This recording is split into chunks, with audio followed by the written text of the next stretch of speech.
百期详解红白机全游戏巡礼。大家好，我是雷文。1990年8月的游戏，我分成了3期来介绍，今天是最后一波。这里也就不多废话了，咱们直接进入主题。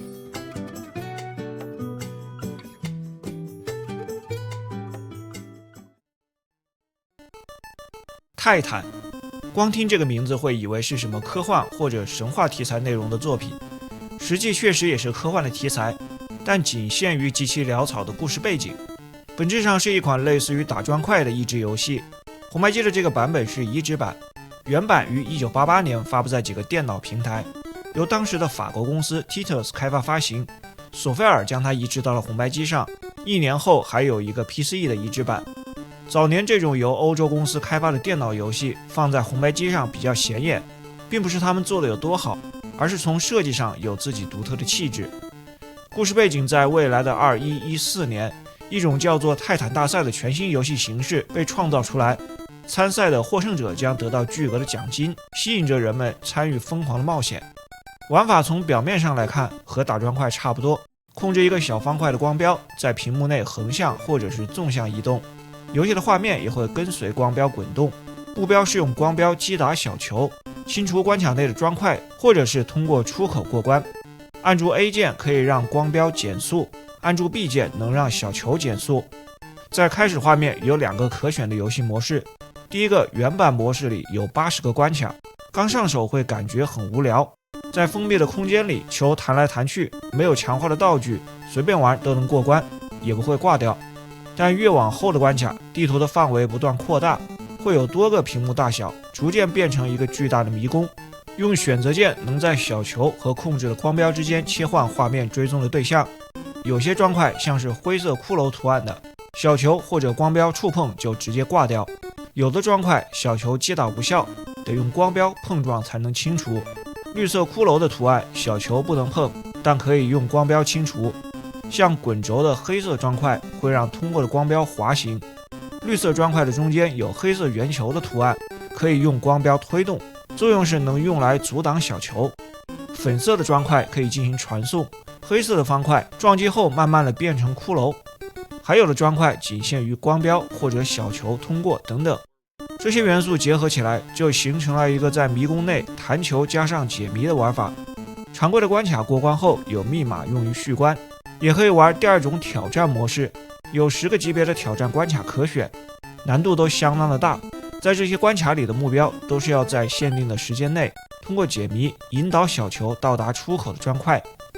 这款游戏在发售时还组织了比赛，前100名通关的玩家提交通关密码就能获得奖品，前10名的玩家还能得到 24K 的金卡。虽然玩法独特，不过要判断它好不好玩，我觉得就因人而异了。普通模式下前面的关卡太无聊，玩到后面才逐渐体现出特色。看着小球弹来弹去，等待的时间也太长了。挑战模式的难度又过大，只适合已经能熟练运用技巧的玩家。在关卡的设计上还是有很多优化的空间的，加上单调的画面和音效，估计只有少数耐得住性子的人才能体验到精华的内容。个人评价2星半。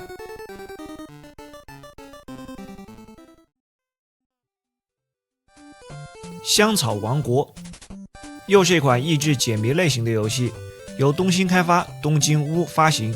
本作的游戏玩法最早出现在80年代初的电脑端，90年在东京屋拿到了授权后，将它搬上了红白机。这是一个改良移植的版本，保留了基础玩法的同时添加了新的元素。此外还有 Game Boy 和 PCE 版。有一个简单的故事背景，怪物王国布洛迪亚的王子需要收集8块拼图碎片，最终组成了一条龙。游戏的关卡设置方式参考了超级马里奥3代，分成了8个大的世界，每个世界是一个单独的主题，像是云层、沙漠、水域和铁路等等。每个主题有一张单独的大地图，分成多个小的关卡，玩家可以控制主角在世界地图上移动，依次完成这些关卡。在关卡内，主角会自动的沿着有路线的方块移动，经过的方块路线就会消失。玩家要做的是将道路连接起来，让主角穿过关卡里全部的道路就能过关。如果清除全部道路前被阻断，就会挂掉。连通道路的方式是使用画面里的箭头光标来移动黑色的方块。当黑色的方块占据了其他方块所在的位置时，其他的方块会按照原来的顺序被挤到黑色方块移动的反方向上。移动方块用 A 键和方向键，如果嫌角色走得太慢，按住 B 键可以加速。画面的右下方有一个 Warp 的计数，每走过一个方块减少1点。当计数变成0的时候，屏幕的边缘全部变成孔洞，表示已经打开了空间扭曲。角色可以沿着孔洞穿过屏幕的边缘，从另一侧相应的位置再出来。关卡里还有些道具可以获取，角色正在移动的那个方块也可以变换位置，通过把角色所在的方格切换到道具位，然后再迅速的切回移动路线，是获得道具的常用方法。总共有7种道具，除了奖命道具，其他的道具按下暂停键后使用。乌龟图案的道具能让主角在几个方格内移动变得很慢，借此增加思考和操作的时间。脚印的道具能直接通过当前的关卡。字母 W 的图案让右下方的 Warp 数值变成0，直接打开空间扭曲。剩下的3个道具灯泡、氧气和靴子都是在各自特殊的主题世界里才能使用。已经通过的关卡在大地图上变成一个脚印，大地图上还有特殊的奖励关，在这里有几种不同的小游戏：跳跃赌博，用已有的分数下注，用弹簧跳到左边的倍数面板，看是翻倍还是扣分；老虎机，拉一下把手，横向和斜向5条线都有机会获得奖励；拼图世界，一个类似华容道的拼图，在倒计时结束前完成正确的图案；神经衰弱，通过翻开问号找对子，一开始所有的图案都会短暂的出现；卡牌游戏，也是用分数下注，之后画面中间从1到13随机一个数字，选大或者小，再从周围的牌里抽一张翻开，看能否猜对。游戏每完成一个主题世界都有一段简短的剧情，之后获得一张拼图碎片，完成全部的8个世界就能将碎片集齐。这款游戏的玩法本身还行，掌握了几种基本的技巧之后，这些谜题整体的难度不大，还有各种道具帮忙，通关还是比较容易的。不过有些关卡的节奏太慢了，通关需要很长的时间，不少解谜的方式比较相似，关卡的设计不够丰富。个人评价2星半。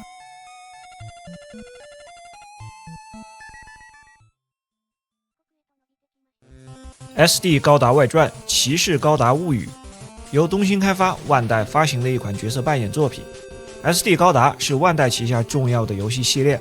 多年来一直都有推出作品，包含着数量庞大的游戏阵容。红白机上的相关游戏之前也介绍过几款，像是扭蛋战士这些。而今天要介绍的《骑士高达物语》又属于 SD 高达下面的一个分支系列，本作是该系列的第1部。骑士高达系列主要依托于万代旗下叫做 Carddash 的卡牌玩具以及相关的动漫，系列里的角色均为人类或者机动战士种族。仅就本作来说，它是基于1989年到1990年的动画《SD 高达外传：吉翁篇》。这个动画有独立的背景设定和故事情节，但角色原型又是来自于当时的几部高达动画，像是元祖高达、Z 高达、ZZ 高达、逆袭的夏亚、口袋战争等等。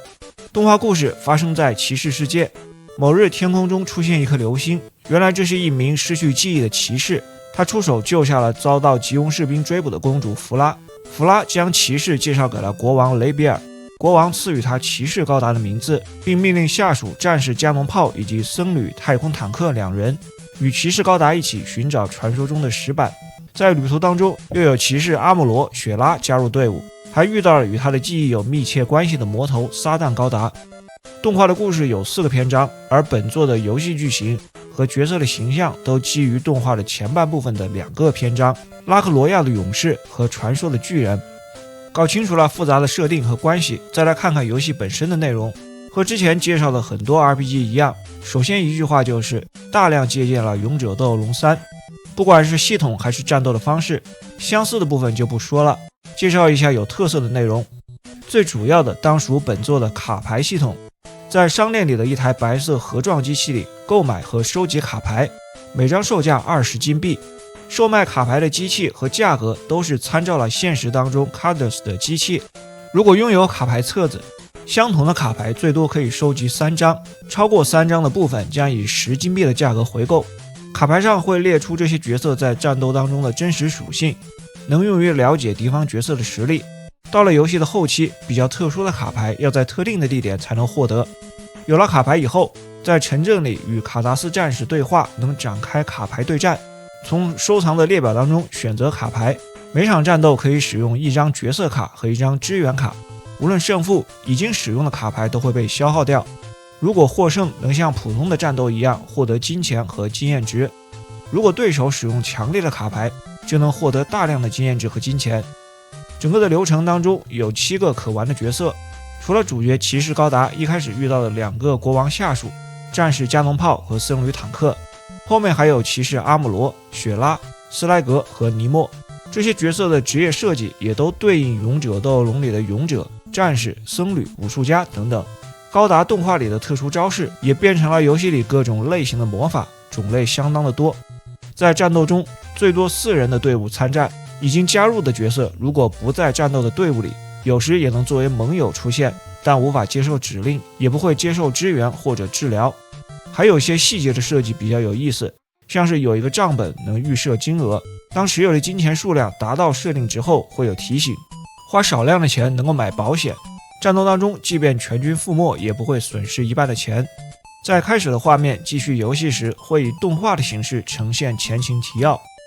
在这部作品里，能够看得出万代找到了用热门的玩具动漫 IP 来制作游戏的平衡点，并且套路日趋成熟，大量借鉴抄袭经典的同类作品，但同时又保证制作的水准、精良的画面效果和 BGM， 再加入热门 IP 自带的独特元素。在本作当中，就是卡牌和动画故事凑在一起，既不用花太多的时间制作和创新，保证游戏的下限，也能让粉丝乐于掏钱。个人评价3星半。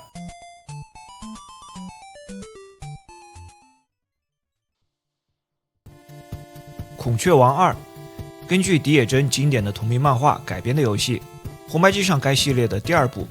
第1部的发行时间是1988年9月，在第41期节目里介绍过。改编的游戏总共有4部，按时间的顺序，从红白机上的第1部往后，还发行了 MS 版的孔雀王和 MD 版的孔雀王2幻影城。本作是最后一款相关的游戏，和第1部一样由玻璃佳音发行。本作发行的这个时间点，漫画第1部已经完结，第2部孔雀王退魔圣传于1990年开始连载。游戏里的主要内容仍然是围绕着主人公驱魔师孔雀斩杀妖魔鬼怪。开头有一个结印的动画有点意思，如果是小时候看到这个，估计会跟着学，然后做些中二的表演。作为 FC 版的续作，故事内容讲述了孔雀和阿修罗一同返回高野山寺院，在一个考古遗址发生绑架的事件，以及一扇奇异屏风出土，永远的大反派第6天魔王织田信长转世复活。与此同时，行踪诡秘的凤凰威胁要率领亡灵大军摧毁高野山。游戏形式和初代一样，还是文字冒险，但也融入了一些 RPG 的元素。大多数的时候是典型的文字冒险形式，屏幕分3块，左边场景图片，右边指令选项，底部是对话信息栏。本作的指令选项用8个小图形表示，很容易看懂。第一列是移动、查看、物品和法术，第2列交谈、拿取和同伴对话以及战斗。有的时候可以控制孔雀像 RPG 游戏那样在场景里移动。另一个重要的部分是迷宫探索，有几个大的地牢迷宫场景，像是安土城和黑暗曼陀罗等等。在迷宫里用方向键移动，还需要使用法术。御敌后的战斗切换成类似 RPG 的界面，左边显示敌人，右侧显示我方队伍。4个人物就是原作里的几个主要角色：孔雀、阿修罗、王仁丸和黄海峰。战斗时除了一些常规的指令操作，有些特殊的是下方有一个气力值，这个数值是整个队伍共享的。右侧的2个圆圈分别对应我方角色的攻击和防御，将气力值分配给2个圆圈，分配的越多越容易获得好的效果。整个的故事流程不算很长，这其中探索迷宫和战斗会占据很多的时间。这个红白机的2代相当的冷门，不但查不到什么资料，连能看到的游戏视频都很少，远不如 MD 版的动作游戏《孔雀王2》玩的人多。但我个人感觉游戏各方面素质都还行，文字冒险部分的系统做得不错，结合迷宫探索加上战斗的元素，内容比前作要充实。个人评价3颗星。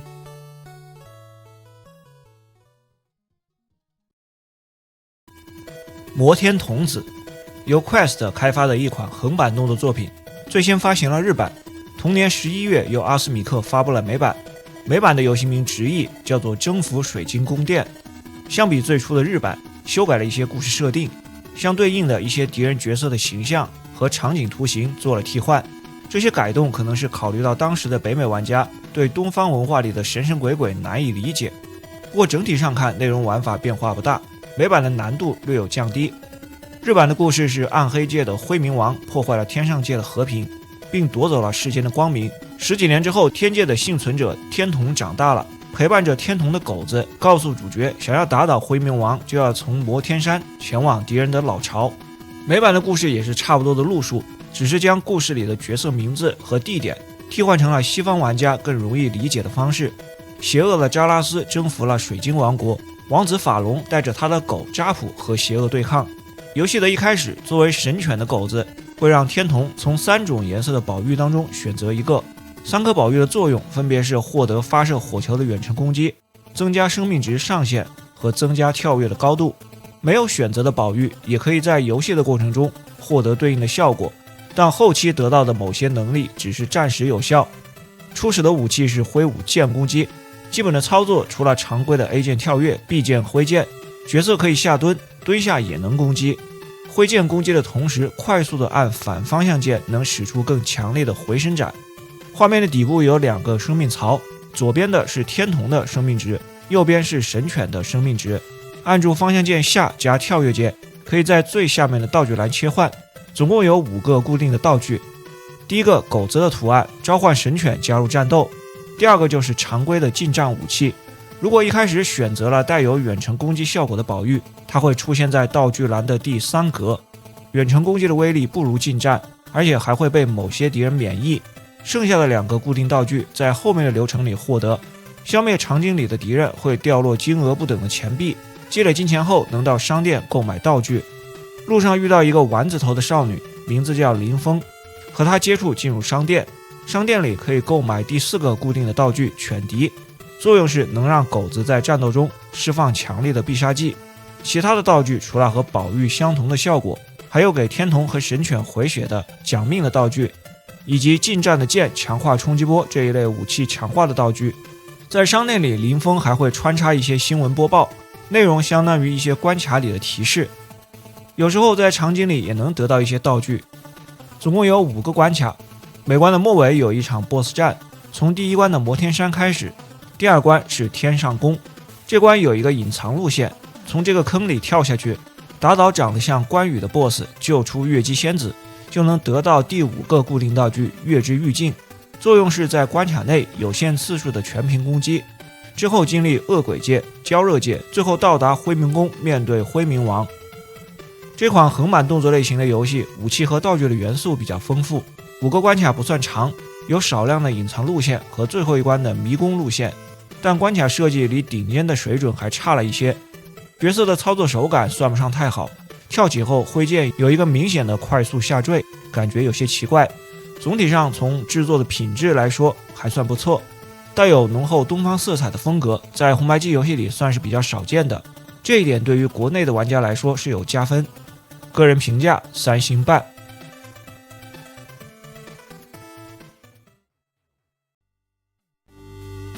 上海2，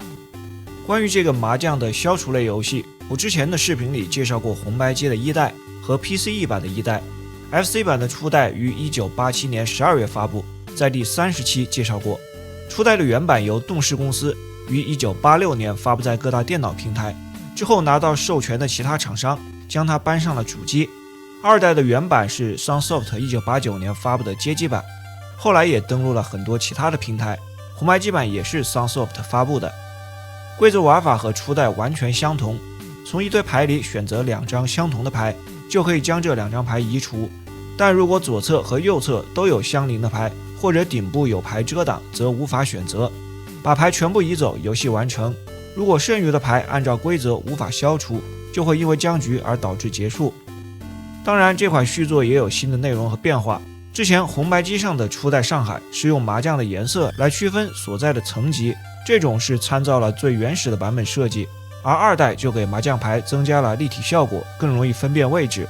另外，在开始画面有3种可选模式。第一个单人模式，除了原始的龙形布局，新添加了其他的5种不同的布局，像是虎形和蛇形这些，难度差别不大。第二个锦标赛模式，这个模式里有一个紫色的倒计时，每次配对成功，计时就能恢复1点，能连续的挑战多个关卡，实际上这就是一个接近的模式。第3种挑战模式，用来双人游玩，2个玩家在一定的时间内寻找配对。这一座也有和之前类似的帮助选项，画面的下方帮助1给出配对的提示，帮助2显示被遮挡的牌。这款2代虽然增加了内容不多，但对于红白机的版本来说算是不错的进步。虽然和初代一样，上海2也能在其他的很多平台上玩到，但这代的红白机版本和其他的版本相比，并没有太明显的劣势。个人评价3颗星。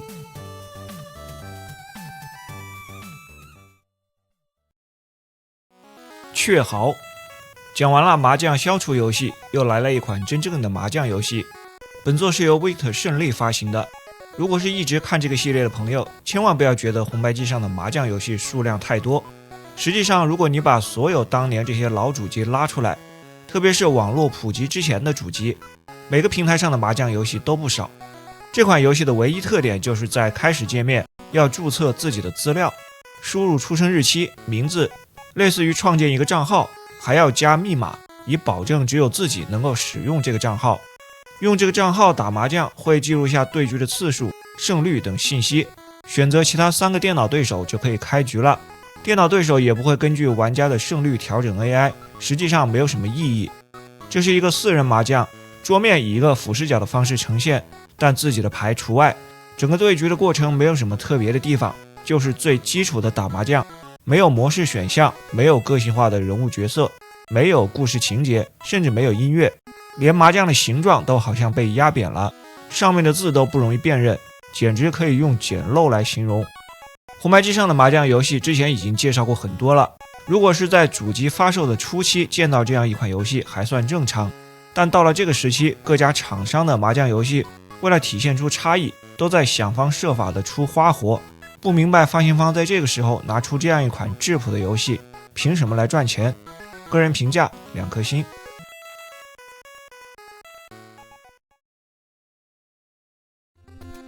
迷宫小子又是 Quest 发布的作品，一句话来概括这个游戏，就是可以创建 3D 地牢迷宫的角色扮演游戏的制作软件。先说这个软件里自带预设好的游戏内容，类型和经典的西方 RPG 巫术类似，第一人称的 3D 地牢，但画面是日式的风格。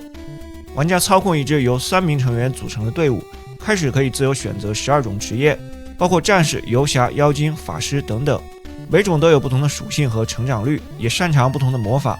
来到游戏内是最基础的地牢 RPG 的内容，整个游戏只有一个城镇，也是起始点。画面左侧显示图片，右侧有几个指令选项，城镇里基本的几个商店和旅馆等等。整备完成后就可以进入地牢迷宫了。地牢里所有的设计也都是参照了经典的形式，第一人称探索、遇敌后回合制的战斗，战斗时几个常规的指令选项，敌方和我方的角色会分别显示在左侧画面里的上方和下方。一场战斗中最多的敌人数量通常为3个，中型敌人2个，大型敌人1个。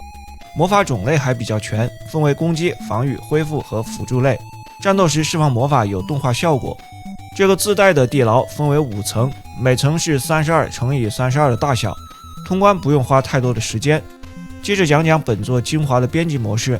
游戏支持 Turbo 外设，自己创建的地牢迷宫和存档都能保存到外设里。首先选择画面和音乐的风格，有奇幻风和科幻风2种。接着是创建地图，在32×32的网格上进行构建。画面的右侧有各种素材，绘制墙壁和门，还可以放置宝箱、楼梯，固定敌人的位置和添加信息，但数量有限制，最多可以创建8层地牢。魔法和物品的设计仅限于名称和效果的强度。敌我双方的角色图形无法绘制，只能从预设的项目里面选择，可以设置角色的名称、属性以及配置魔法。城镇商店里显示的信息、出售的商品，以及片头和片尾的序列中播放的消息也可以编辑。应该说，整个的编辑模式可以自定的内容很有限，而且在主机端进行操作相当的繁琐，特别是在文本编辑的时候，弄一段信息得花很长的时间。但仅仅凭借在主机端有这样一个能够编辑制作地牢 RPG 的功能，就足以让它变得独特。同类型著名的 RPG Maker 系列在后来的发展当中也受到了这部作品的影响。个人评价3颗星。